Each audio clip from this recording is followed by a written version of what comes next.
Hi traders, இன்றைக்கி என்ன பார்க்க போகிறோம் அப்படின்னு பார்த்தீங்கன்னா வச்சுக்கோங்களேன்.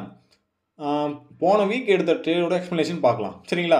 ஸோ இதுக்கு முன்னாடி எடுத்த ட்ரேடு வந்து எக்ஸ்ப்ளனேஷனை கொடுத்துட்டேன், சரிங்களா? அதே வீடியோவில் கொடுத்துட்டேன். இது அதுக்கு முன்னாடி எடுத்த ட்ரேடோட எக்ஸ்ப்ளனேஷன், லைவ் ட்ரேடிங் மட்டும் அதில் இருக்கும். இன்றைக்கி எக்ஸ்ப்ளனேஷன் பார்க்கலாம், சரிங்களா? ஸோ தெளிவாக பாருங்கள், ஒரு சார்ட்டை எப்படி அண்டர்ஸ்டாண்ட் பண்ணணும் அப்படின்றத ஃபஸ்ட்டு மைண்ட் செட்டில் உருவாக்கிக்கோங்க, சரிங்களா? பிகாஸ் வந்து ஒரு சார்ட்டை பார்க்கணும் அப்படின்றத ஒரு விஷயம் தாங்க, சரிங்களா? இப்போ வந்து ஒரு சார்ட் எடுத்துக்கிட்டிங்க அப்படின்னா அது என்னென்ன பார்க்கணும் அப்படின்னு பார்த்தீங்கன்னா, அப் ட்ரெண்டு ஃபஸ்ட்டு வந்து ட்ரெண்டு என்ன ட்ரெண்டுன்னு பார்க்கணும். எப்போவுமே ட்ரெண்டுக்கு எகென்ஸ்டாக ட்ரேட் எடுக்கக்கூடாது, சரிங்களா? ஸோ ட்ரெண்டை பேஸ் பண்ணி மட்டும் தான் நம்ம ட்ரேட் எடுக்கணும். ப்ளஸ் வந்து அங்கே என்ன நடக்குது, அங்கே யார் ஸ்ட்ராங்காக இருக்கான் அப்படின்றது நமக்கு தெரியணும், சரிங்களா? அது தெரியல அப்படின்னா கண்டிப்பாக லாஸில் தான் இருப்பீங்க. ஸோ அது மைண்டில் தெளிவாக வச்சுக்கோங்க, சரிங்களா?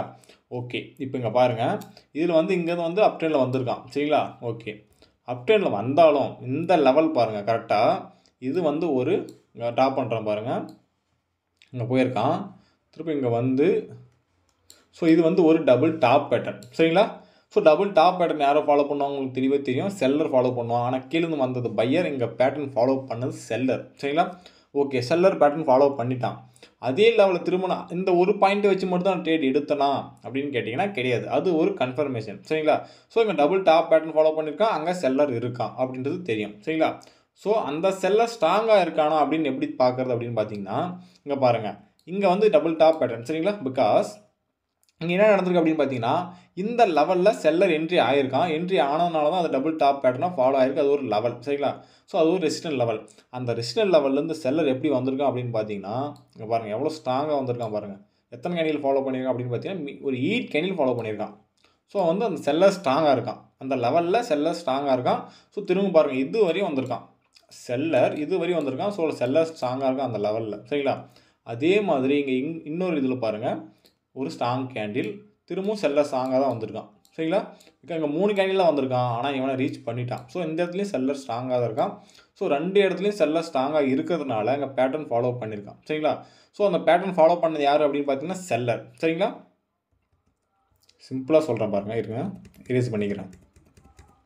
ஸோ பேட்டர்ன் செல்லர் ஃபாலோ பண்ணிட்டான். ஸோ இந்த லெவலில் செல்லர் ஸ்ட்ராங்காக இருக்கான் அப்படின்றது ஒரு விஷயம், சரிங்களா? அது தெரிஞ்சிருச்சு, சரிங்களா? அப்போது நான் வந்து இங்கே வந்துட்டேன்ல, இந்த கேண்டில் வெயிட் பண்ணுறேன், இந்த கேண்டில் நான் ட்ரேட் எடுக்க கிடையாது, சரிங்களா? ஏன் எடுக்க கிடையாது அப்படின்னு பார்த்தீங்கன்னா, அந்த கேண்டிலில் செல்லர் வரானா இல்லை பையர் வரானா அப்படின்றத நம்ம பார்க்கணும், சரிங்களா? இப்போ எடுத்தது வந்து இந்த லெவலில் செல்லர் இருக்கான், அப்போ உடனே ரிஜெக்ஷன் ஆகும், செல்லர் ட்ரேட் எடுக்கலாம் அப்படின்னு ட்ரேட் எடுத்தீங்க அப்படின்னா அது லாஸ். பிகாஸ் இங்கேருந்து பாருங்கள், இங்கேருந்து பையர் தான் வந்துட்டு இருக்கான், திரும்ப இங்கேருந்து இங்கே பாருங்கள், இங்கே பையர் தான் ஸ்ட்ராங்காக போயிருக்கான், சரிங்களா? ஸோ அது எவ்வளோ ஸ்ட்ராங்காக போயிருக்கான் பாருங்கள், இங்கே வந்து ஃபைட் பண்ணியிருக்கான், செல்லரும் பையரும் ஃபைட் பண்ணியிருக்கான். ஃபைட் பண்ணிவிட்டு இங்கே வந்து யார் போயிருக்கிறது, பையர் தான் ஸ்ட்ராங்காக பெரிய கேண்டில் ஃபாலோ பண்ணியிருக்கான், சரிங்களா? ஸோ அந்த இடத்துல பையரும் ஸ்ட்ராங்காக இருக்கான். வந்து உடனே இந்த லெவலில் செல்லர் ஸ்ட்ராங்காக இருக்கான் அப்படின்னு சொல்லிட்டு இங்கே செல்லர் ட்ரேட் எடுத்தோம் அப்படின்னா, இங்கே இருக்கிற பையர் திரும்ப மேலே போகிறதுக்கு, அது பிரேக் அவுட் பண்ணிவிட்டு மேலே போகிறதுக்கு அதிகப்படியான வாய்ப்பு இருக்குது, சரிங்களா? ஸோ ரெண்டுமே அங்கே இருக்குது. ஸோ அதுக்கு தகுந்த மாதிரி தான் நம்ம ட்ரேட் எடுக்கணும், சரிங்களா? இப்போது நான் வெயிட் பண்ணி பார்ப்பேன். ஸோ அங்கே இடத்துல யார் வராங்க அப்படின்றத பார்ப்பேன். பிகாஸ் வந்து அந்த லெவலில் யார் ஆக்டிவாக இருக்காங்க, இங்கே வந்து செல்லர் இருக்கான்னு நமக்கு தெரியும். ஆனால் இந்த இடத்துல யார் ஆக்டிவாக இருக்கான் அப்படின்றது நம்ம பார்க்கணும், சரிங்களா? ஸோ அதை பார்க்கும்போது என்ன தெரிஞ்சது அப்படின்னு பார்த்தீங்கன்னா, இங்கே ஆல்ரெடி இங்கே செல்லர் வந்துட்டான், சரிங்களா? செல்லர் வந்தாலும் ஆனால் இங்கே பையர் இருக்கான்றது தெரியும் தானே? ஸோ இங்கே செல்லர் வந்தாலும் சின்னதாக ஒரு வீக் கேண்டிலாக பையர் ஃபார்ம் பண்ணுறதுக்கு வாய்ப்பு இருக்குது. அதனால தான் சொல்லியிருப்பேன், வீடியோலேயே சொல்லியிருப்பேன், மார்ஜினல் சேஃப்டியில் ட்ரேட் எடுக்கணும் அப்படின்னு நான் சொல்லியிருப்பேன், சரிங்களா? ஸோ இது மார்ஜினல் சேஃப்டியில் தான் ட்ரேட் எடுத்தது. இங்கே பாருங்கள், இங்கே ஓப்பனிங் பாயிண்ட் இங்கே இருக்குது, நான் ட்ரேட் எடுத்தது மேலே இருக்குது, சரிங்களா? ஸோ இங்கே வந்து அந்த நாம் ட்ரேட் எடுத்தது இந்த லெவல்னு வச்சுக்கோங்களேன், இது வந்து ஒரு கேண்டில், சரிங்களா? இங்கே விக் இருக்குது, மார்ஜினல் சேஃப்டியில் ட்ரேட் இங்கே எடுக்கிறோம் அப்படின்னா இங்கே வந்து பையர் முடிஞ்சால் கூட நமக்கு ப்ராஃபிட் தான், சரிங்களா? அதுதான் மார்ஜினல் சேஃப்டியோட ஒரு சின்ன ப்ளஸ் பாயிண்ட், சரிங்களா? ஸோ நாம் ட்ரேட் எடுக்கிறதுக்கு கீழே இருந்தாலும் சரி, அதுக்கு மேலே போகக்கூடாது, அது கீழே எவ்வளோ நாள் இருந்தாலும் சரி, பையராக இருந்தாலும் சரி, செல்லராக இருந்தாலும் சரி, ட்ரேட் எடுத்து ப்ராஃபிட் வந்துடுச்சு அப்படின்னா அது ப்ராஃபிட் தான், சரிங்களா? ஐ மீன் வந்து ட்ரேட் எடுத்து அது கீழே வந்துடுச்சு அப்படின்னாவே அது ப்ராஃபிட் தான், சரிங்களா? ஸோ மார்ஜினல் சேஃப்டியில் ட்ரேட் எடுக்கிறது அதுதான் ஒரே காரணம், சரிங்களா? ஆனால் எல்லா ட்ரேடுமே மார்ஜினல் சேஃப்டியில் தான் ட்ரேட் எடுப்பேன் அப்படின்னு உட்காந்துட்டு இருந்தீங்க அப்படின்னா ட்ரேட் எடுக்க முடியாது, சரிங்களா? ஏன்னா செல்லரும் பையரும் ஸ்ட்ராங்காக இருக்கும்போது செல்லரும் வருவான், பையரும் வருவான். ஸோ செல்லர் வரும்போது பையர் ட்ரேட் எடுக்கலாம், பையர் வரும்போது செல்லர் ட்ரேட் எடுக்கலாம்.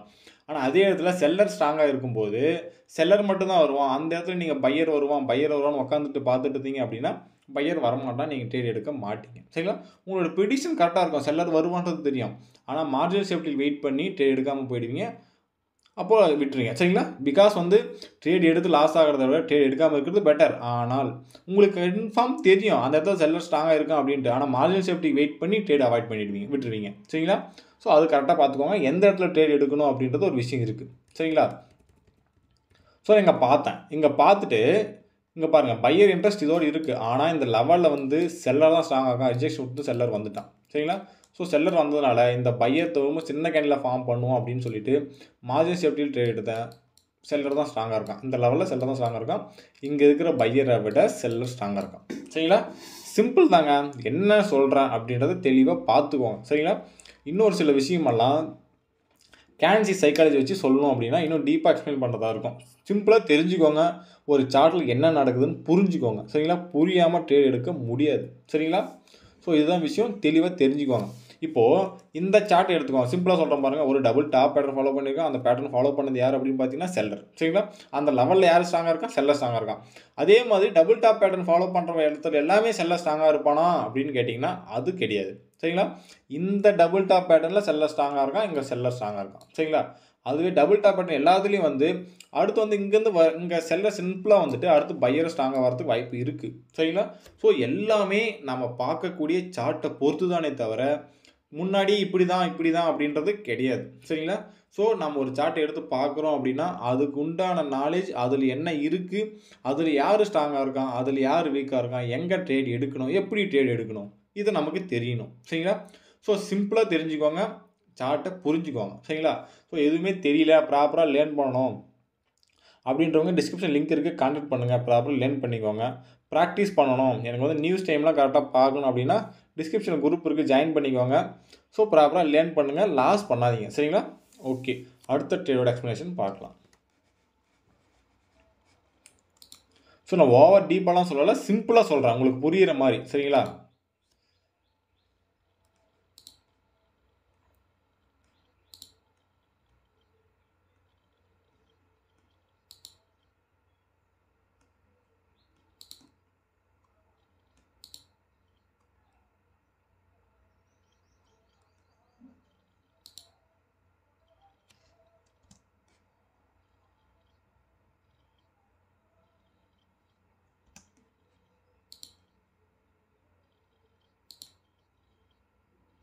ஸோ இதில் பாருங்கள், இதில் வந்து நான் வந்து இங்கே பையர் ட்ரேட் எடுத்தேன் சரிங்களா. ஆனால் செல்லர் வந்துட்டான். ஓகே, அதோட எக்ஸ்ப்ளனேஷன் வேண்டாம். அடுத்து வந்து மார்ஜின் எடுத்திருப்பேன், பார்க்குறேன்.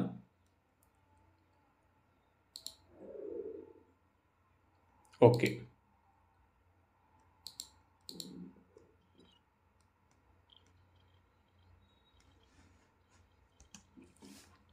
இதில் பாருங்கள் நான் என்ன பண்ணேன் அப்படின்னு பார்த்தீங்கன்னா வச்சுக்கோங்களேன். இதுக்கு முன்னாடி வந்து இதில் வந்து இந்த இடத்துலேயே பையர் தான் ஸ்ட்ராங்காக இருக்கா அப்படின்னு சொல்லிட்டு நான் பையருக்கு ட்ரேட் எடுத்தேன் சரிங்களா. ஆனால் இந்த இடத்துல வந்து செல்லர் வந்துட்டான் சரிங்களா. ஓகே, செல்லர் வந்தாலும் நம்ம ப்ரிடிக்ஷன் படி அந்த இடத்துல வந்து பையர் ஸ்ட்ராங்காக இருக்கான்றது எனக்கு தெரியும். அதனால தான் திரும்ப மார்ஜினல் சேஃப்டி வந்து நான் 3 ட்ரேட் ப்ளேஸ் பண்ணியிருப்பேன். பிகாஸ் அந்த இடத்துல எதுவும் கன்ஃபர்மேஷனாக கன்ஃபார்ம் எனக்கு தெரியும். அதனால தான் நாங்கள் வந்து மார்டினல் ட்ரேட் எடுத்தேன் சரிங்களா. ஓகே, இப்போ வந்து அந்த இடத்துல நான் எப்படி பையர் வருவான் அப்படின்னு நான் கொடுத்தேன் அப்படின்றது ஒரு விஷயம் சரிங்களா. ஸோ இது வந்து அதே சார்ட்டு தான் சரிங்களா. நான் எக்ஸ்பிளைன் பண்ண அதே சார்ட்டு தான். நான் இங்கே வந்து ட்ரேட் எடுத்தேன், இந்த கேண்டில் நான் ட்ரேட் எடுத்தேன், எக்ஸ்பிளனேஷன் கொடுத்தது சரிங்களா. அப்போ இதே மாதிரி இந்த இடத்துல வந்து நான் எப்படி பையர் ட்ரேட் எடுத்தேன் சரிங்களா. ஸோ இந்த இடத்துல செல்லர் எப்படி வந்தான்றது உங்களுக்கு தெரியும், முன்னாடியே நீங்கள் பார்த்துருப்பீங்க. ஆனால் இந்த இடத்துல எப்படி பையர் வந்தான் அப்படின்றது நமக்கு தெரியணும் இல்லைங்களா. ஸோ அதை இப்போ சொல்கிறேன் பாருங்கள் சரிங்களா. ஸோ செல்லர் பாருங்கள் இங்கே ஒரு மொமெண்ட்டை ஃபாலோ பண்ணிட்டான். ஓகே, ஆனால் மொமெண்ட்டை ஃபாலோ பண்ணதுக்கப்புறம் திரும்பவும் இந்த லெவலில் இங்கே பையர் வந்திருக்கானா, இந்த பையர் வந்தாலும் திரும்பவும் இங்கே இருக்கிற செல்லர் இங்கே வந்திருக்கான். திரும்ப இந்த லெவலை ரீச் பண்ணதும் பையர் என்ட்ரி சரிங்களா. ஸோ இங்கே பாருங்கள், இது வந்து ஒரு டபுள் பாட்டம் பேட்டர்ன். இங்கே டாப் பேட்டர்ன் இருந்துச்சு, இங்கே வந்து டபுள் பாட்டம் பேட்டர்ன். ஸோ இந்த பேட்டர்ன் யார் ஃபாலோ பண்ணுவோம் அப்படின்னு பார்த்தீங்கன்னா பையர் சரிங்களா. என்ன தான் பையர் ஃபாலோ பண்ணாலும் ஆல்ரெடி இங்கே வந்து இங்கே அப் ட்ரெண்டு. ஸோ முன்னாடி வீடியோ பார்த்துருந்தா தெளிவாக தெரியும், ஆல்ரெடி வந்து இது அப் ட்ரெண்டில் இருக்குது. அதனால் இது வந்து பையர் சரிங்களா. ஆனால் இங்கே செல்லர் இருக்கான். ஆனால் இந்த அப் ட்ரெண்ட் லெவலில் இந்த இடத்துல வந்து டபுள் பாட்டம் ஃபாலோ பண்ணதுனால இந்த இடத்துல ஆல்ரெடி இங்கே பையர் அப் ட்ரெண்டு.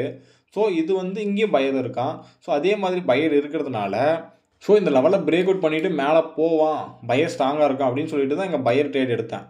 பிகாஸ் வந்து ஆல்ரெடி இங்கே பையர் அப் ட்ரெண்டில் இருக்கான். சரிங்களா? அதே மாதிரி இங்கே டபுள் பாட்டம் பேட்டர்னும் ஃபாலோ பண்ணிட்டான். ஃபாலோ பண்ணது மட்டும் இல்லாமல், அந்த இடத்துல ஃபாலோ பண்ணது மட்டும் இல்லாமல், இங்கே இருக்கிற ஸ்ட்ராங் செல்லர் வந்து இங்கேயே முடிஞ்சிட்டான். அவனோட பவர் அங்கேயே வீக் ஆகிடுச்சு. ஸோ அதுக்கப்புறம் தான் இங்கே பாட்டம் பேட்டர் ஃபாலோ பண்ணியிருக்கான். பையர் வந்திருக்கான். திரும்ப பையர் ஸ்ட்ராங்காக வந்திருக்கான். சரிங்களா? ஸோ அந்த பையர் வந்து என்ன பண்ணுவோம் அப்படின்னு பார்த்தீங்கன்னா, இங்கே இருக்கிற இந்த லெவலில் பிரேக் அவுட் பண்ணிவிட்டு பெரிய கேண்டிலாக வருவான் அப்படின்னு சொல்லிட்டு தான் நான் இங்கே பையர் ட்ரேட் எடுத்தேன். ஆனால் இங்கே என்ன நடந்துச்சு அப்படின்னு பார்த்தீங்கன்னா, இங்கே இருக்கிற செல்லர், இந்த லெவலில் இருக்கிற செல்லர் திரும்ப இங்கே வந்துட்டான். சரிங்களா?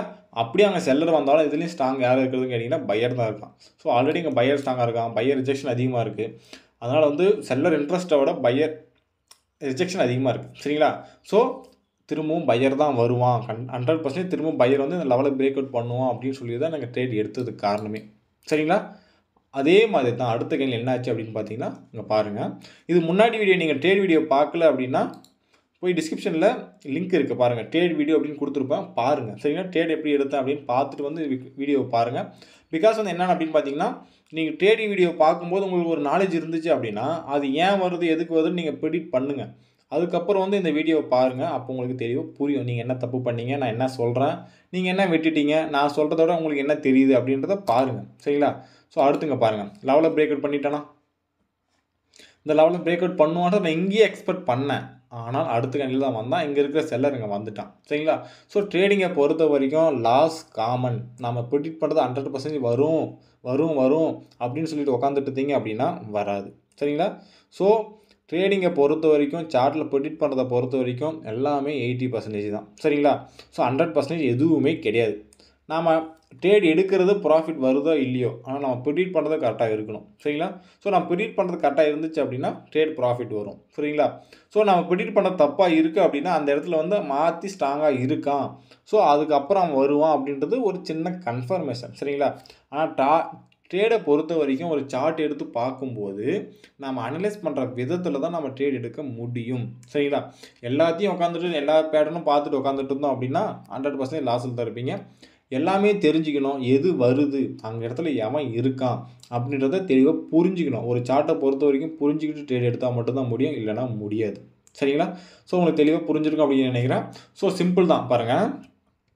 என்ன அப்படின்னு பார்த்தீங்கன்னா, அப் ட்ரெண்டில் ஒரு டபுள் டாப் பேட்டர்ன் ஃபாலோ பண்ணியிருக்கான் செல்லரு. ஸோ அதனால் வந்து திரும்ப அந்த லெவல்லேருந்து செல்லர் என்ட்ரி ஆகுவான். இங்கே இருக்கும் டபுள் டாப். சரிங்களா? So double top. ஸோ இந்த லெவல்லேருந்து திரும்ப செல்லர் என்ட்ரி ஆவான்னு சொல்லிட்டு ட்ரேட் எடுத்தேன். அதே மாதிரி இங்கே டபுள் பாட்டம் ஃபாலோ பண்ணிட்டான். ஸோ இது வந்து ஒரு பையரு ஆல்ரெடி அப் ட்ரெண்டு. ஸோ இங்கே ஸ்ட்ராங்காக தான் இருக்கான். ஸோ திரும்ப பையர் வந்து லெவலில் பிரேக் அவுட் பண்ணிவிட்டு மேலே போவான்னு சொல்லி ட்ரேட் எடுத்தேன். ஆனால் இங்கே இருக்கிற செல்லர் திரும்ப வந்துட்டான். அந்த செல்லர் வீக் செல்லர். திரும்ப பையர் ஸ்ட்ராங்காக தான் இருக்கான். அப்போ பஸ் ஸ்ட்ராங்காக இருக்கான்ட்டு அவனுக்கு நான் ட்ரேட் எடுத்தேன். சரிங்களா? ஸோ வேகமாக சொன்னதுனால இதாகிடுச்சு. ஸோ அதுதான் விஷயம். சரிங்களா? ஸோ உங்களுக்கு தெளிவாக புரிஞ்சிருக்கும் அப்படின்னு நினைக்கிறேன். புரியலன்னா கமெண்ட் பண்ணுங்கள். என்ன புரிஞ்சிச்சோ உங்கள் நாலேஜ் என்ன இருக்கோ அப்படின்றத ஒரு நோட் போட்டு எழுதுங்க. சரிங்களா? என்ன புரிஞ்சுக்கிட்டீங்க, உங்களுக்கு என்ன நாலேஜ் இருக்குது அப்படின்றது ஒவ்வொரு விஷயம் நீங்கள் லேர்ன் பண்ண அதை எழுதி வைங்க. இப்படி இருந்தால் இப்படி வரும், இப்படி இருந்தால் இது இந்த மீனிங் அப்படின்றது எழுதி வைங்க. அப்போது தான் நீங்கள் திரும்ப எடுத்து பார்க்கும்போது உங்கள் மைண்டில் ஸ்டோர் ஆகும். இல்லைனா வாய்ப்பே கிடையாது. சரிங்களா? ஸோ எந்த ஒரு சார்ட்டை பொறுத்த வரைக்கும் அந்த இடத்துல என்ன நடக்குதுன்றதை நம்ம புரிஞ்சுக்கணும். சரிங்களா? ஸோ ரொம்ப கன்ஃபியூஸ் பண்ண விரும்பலை. இவ்வளோ தான் விஷயம். சரிங்களா? ஸோ உங்களுக்கு தெளிவாக புரிஞ்சிருக்கும் அப்படின்னு நினைக்கிறேன். புரியாதவங்க புரிஞ்சுக்கோங்க, தெரியாதவங்க தெரிஞ்சுக்கோங்க. சரிங்களா? ஓகே, அடுத்த வீடியோவில் பார்க்கலாம். ஸோ லேர்ன் பண்ணணும் அப்படின்னா டிஸ்கிரிப்ஷன் லிங்க் இருக்குது. குரூப்பில் ஜாயின் பண்ணிக்கோங்க. ப்ராப்பராக லேர்ன் பண்ணுங்கள். சரிங்களா? ஓகே, அடுத்த வீடியோவில் பார்க்கலாம்.